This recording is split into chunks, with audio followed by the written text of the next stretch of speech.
Before the light of the gods entered the world, there was only darkness ruled by titans.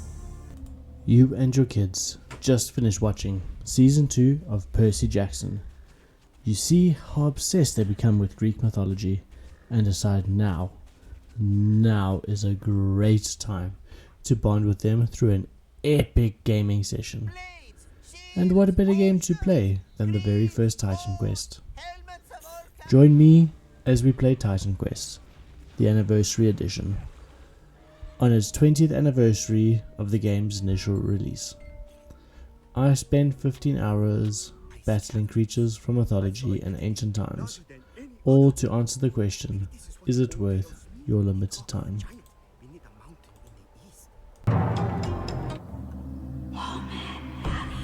One day, the sun will dim and spread a shadow over the earth.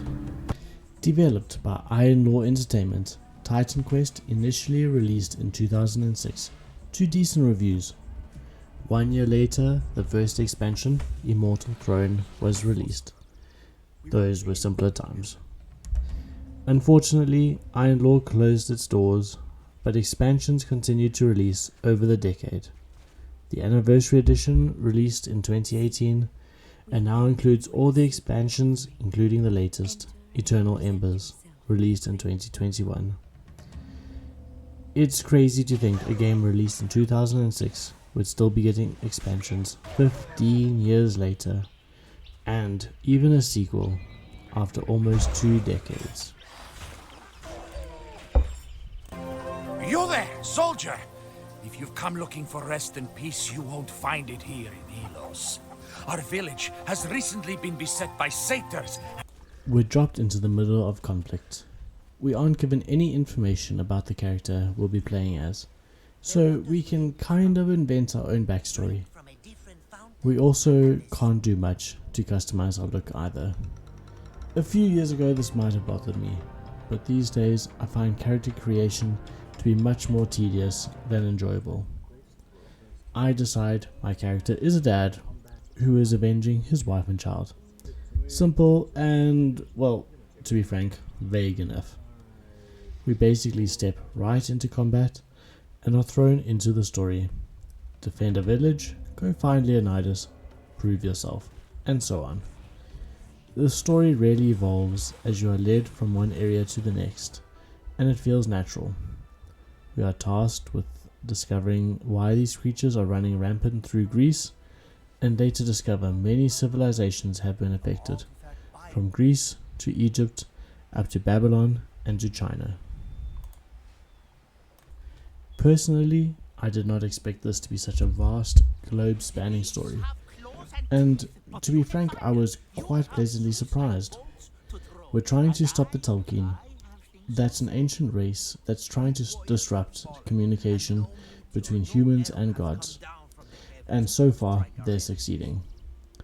The world is littered with fun NPCs to talk to that vary from overly dramatic to, well, just a good laugh.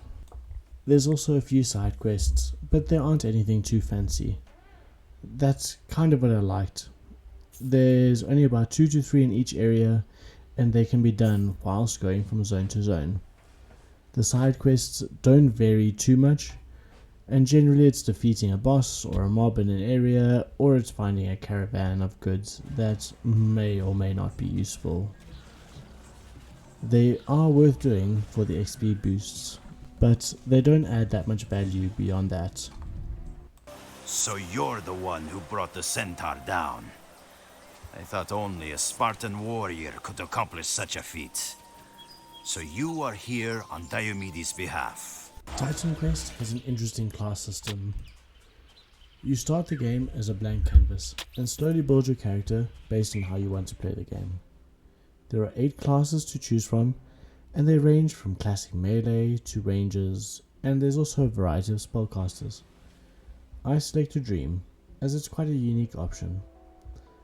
A few skill levels later, and you can select one of these classes again, essentially merging the two together. I really like this. It's a lot of strategy, and it's an opportunity to make a truly wild build. but I never felt overwhelmed by my choice. I selected Storm, and suddenly my character's class has changed to one called Prophet. It's an underrated part of the game, but definitely made me feel like I was more in control of my character, and it bonded me to my character in a strange way. It's really fun in 1 to 2 hour bursts, and it's even more fun when you can just sit and get into it.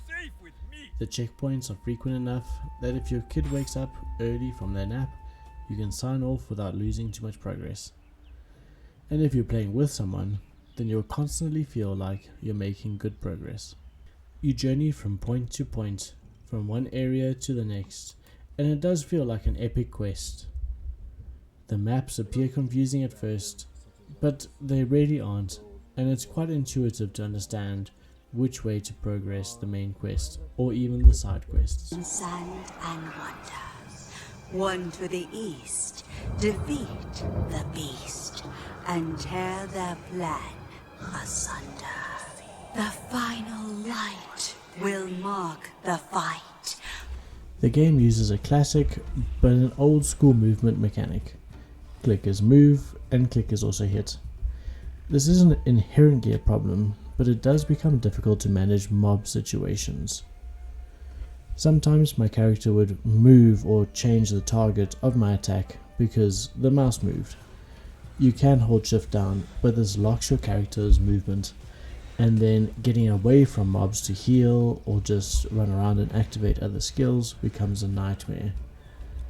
The other keys are easy enough, the numbers are for skills, and then you can open your skill and your inventory tabs. The skill tree and buildcraft was really fun and engaging. It's an awesome part of the game, and it's not too complicated.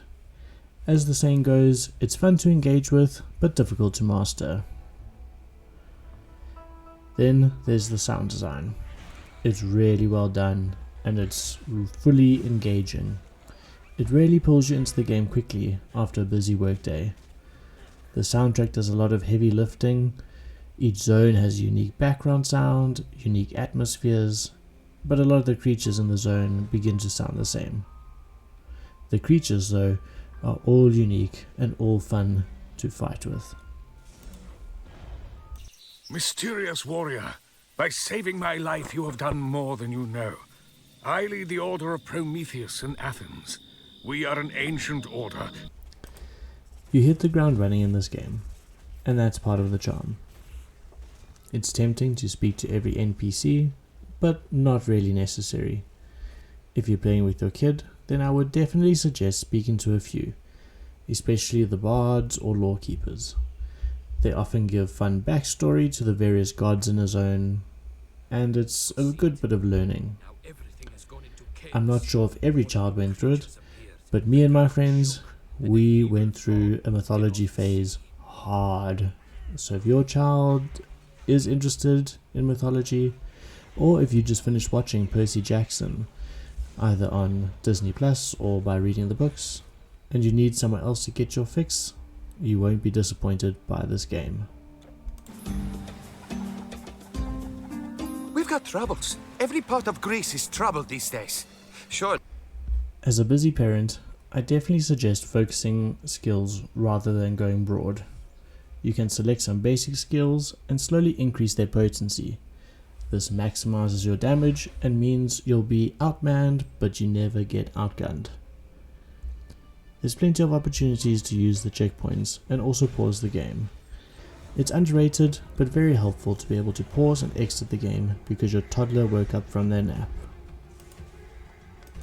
The side quests are also easy enough to do, and you can do all of them quite comfortably. You rarely need to go out of your way to complete them. I can't believe I let those Gorgons get the better of me. I won't make that same mistake twice. Have you heard of the Telkin? He is a great sorcerer who can summon... Titan Quest was a fun experience that I think would only be elevated by playing with someone else. The whole time I played, I thought to myself, wow, this is so cool, it's so much fun. The world is deep, but not so deep. I can't wait to show my kids one day. Definitely a game you should remove from your backlog and play. Overall, it was a fun game in my 15 hours. I got quite close to the end, and I think it's possible to complete in a reasonable 15 to 20 hours. At no moment did I feel the game was forcing me to grind to compete with new monsters. The progression was natural, and the story was simple and intriguing enough to keep me coming back for more.